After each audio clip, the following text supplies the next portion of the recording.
Hey everyone, welcome back to Kevin Reviews. Before I go into the movie, again, I want to point out if you're watching this for the first time, I have these decorations up for the month of October 2025.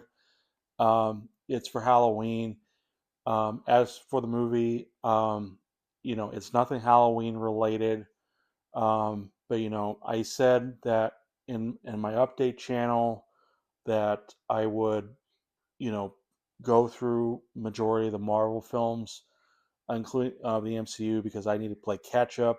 Um, because I have only after Fantastic Four First Steps, I needed to see the MCU again, so kind of follow and see the rest of the films after Spider-Man: Far From Home, because that was the last thing I saw before I saw um, it's Fantastic Four: The First Steps.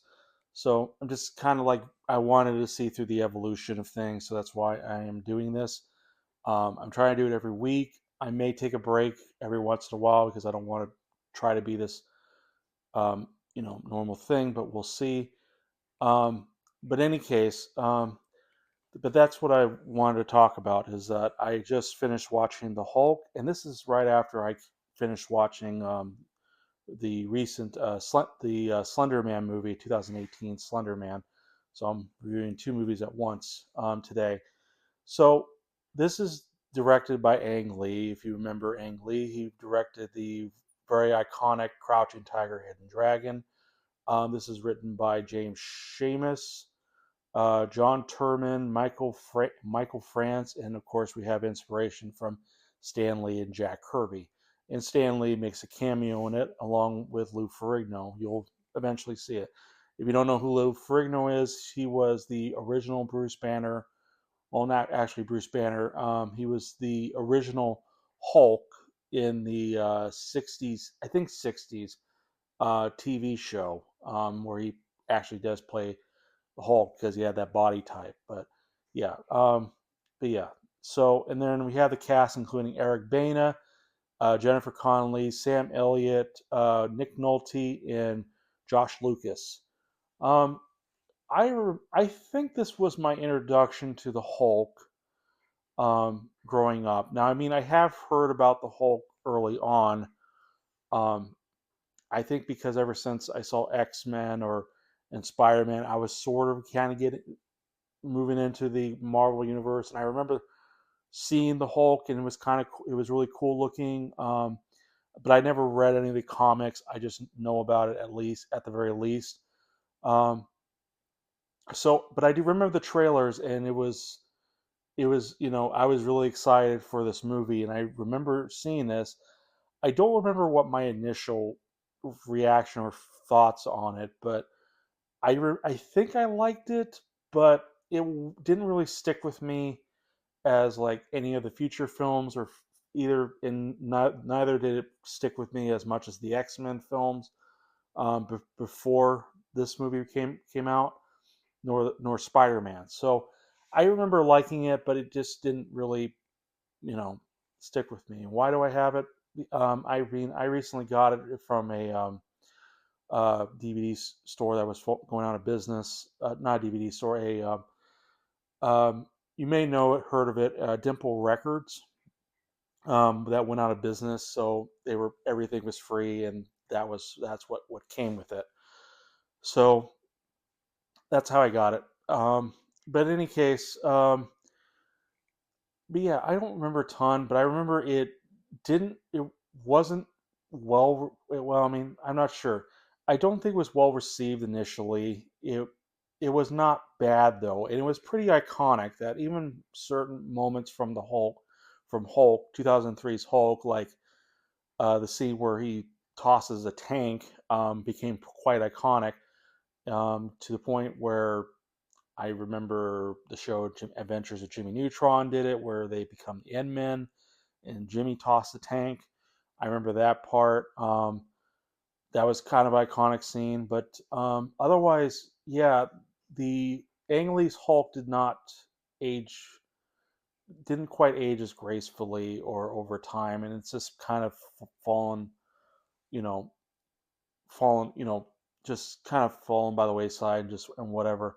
But I rewatched it again, and um, yeah, I'm not sure if it's really that good. Here's my review, though. So, in the story of the Hulk of 2003's Hulk, it's not the Hulk; it's just Hulk. Um, Bruce Banner. I think many of you probably know the story by now. Bruce Banner is hit by these gamma radiation that gives him this Hulk, this angry induced hulking personality. Whenever he gets angry, um, it was an accident at the time, and of course because he gets out of control, um, the military is on him. But there's actually a little bit more to the story involving his estranged father. Eric Bana plays the Bruce Banner. His father, who is later played by Nick Nolte, his estranged father, comes back into play and because we got family trauma going on. Um, but Nick Nolte has a plan as a man. They're both men of science, and he has an evil plan. Um, but that's basically it. I think that's as far as I go. So rewatching again, it's it's not great. It's it's just not great, honestly. I do remember the iconic moment where Hulk spins the tank that he tosses it, and a couple other scenes, but otherwise, it's for a almost 2 hour and 20-minute movie. It is very slow. It takes about maybe 45 minutes to get to the Hulk exactly. And even when he gets to the Hulk, there's nothing really that incredible about the Hulk necessarily. Um, Other than I don't know. He, it is, I don't know. There's nothing really much to make him that incredible. And granted, this is 2003, so maybe the effects or CGI wasn't willing to do anything that huge for the Hulk in general.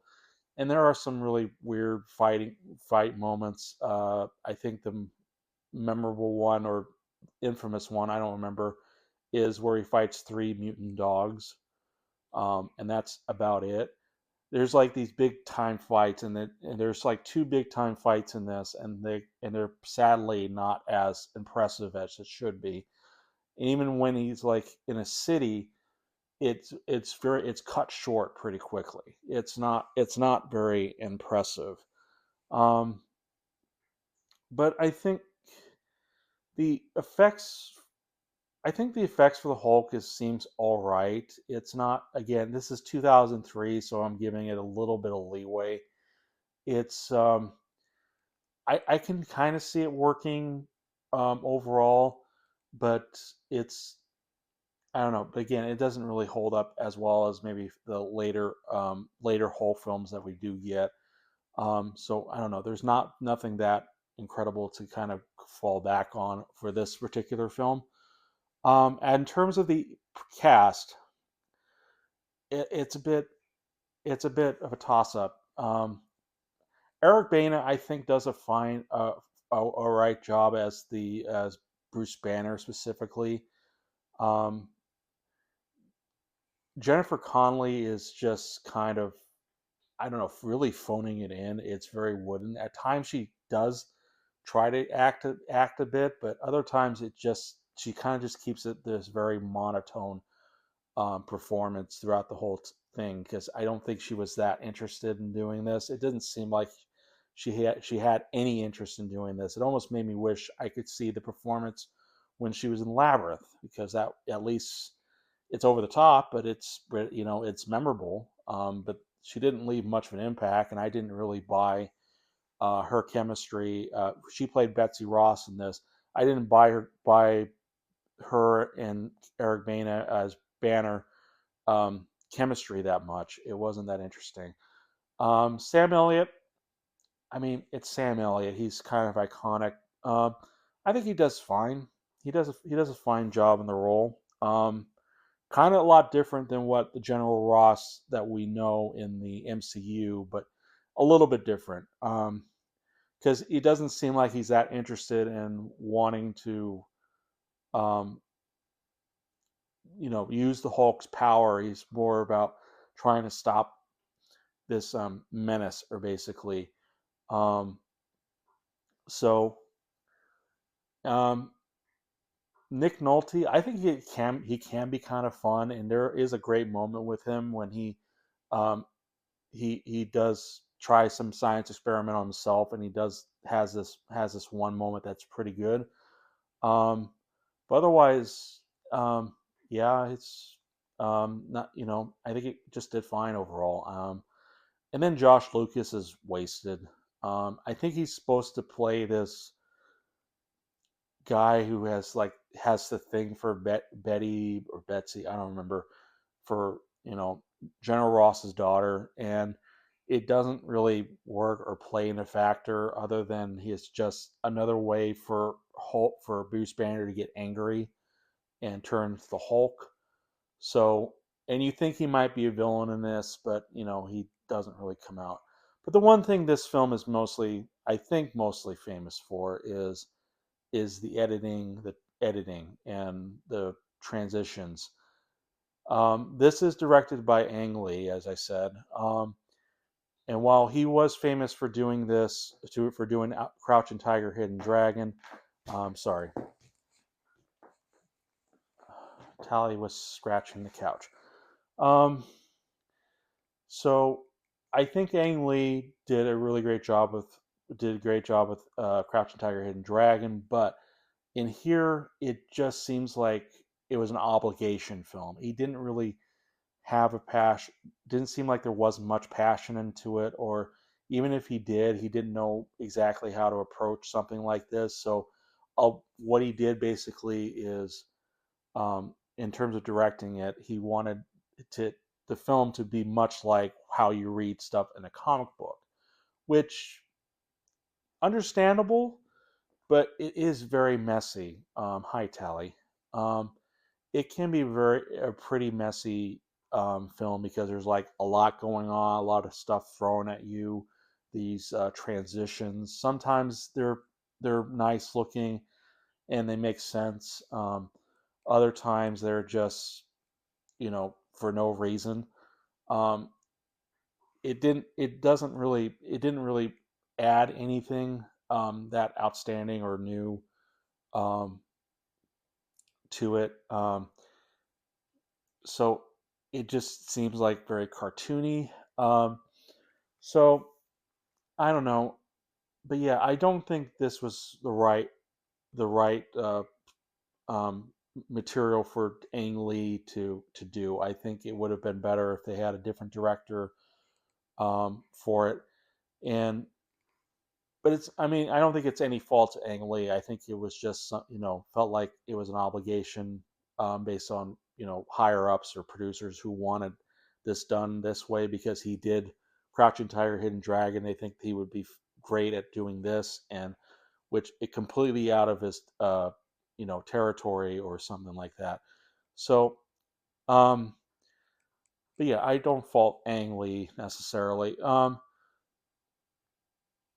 But yeah, it's really slow. Pacing's very slow.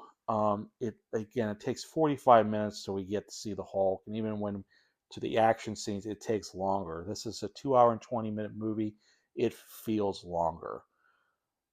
I'm I think overall, I'm gonna give Hulk 2003's Hulk 2 stars. It has good moments. I can see something worthwhile in there. Um, I just it just doesn't really hold up very well. Even when I saw it, if I did like it, it doesn't hold up very well for me. Um, but what are your thoughts on 2003's The Hulk? Leave in the comments below. Feel free to like or dislike the review, and feel free to subscribe to my channel if you want. And I'll see you guys in the next review. Bye.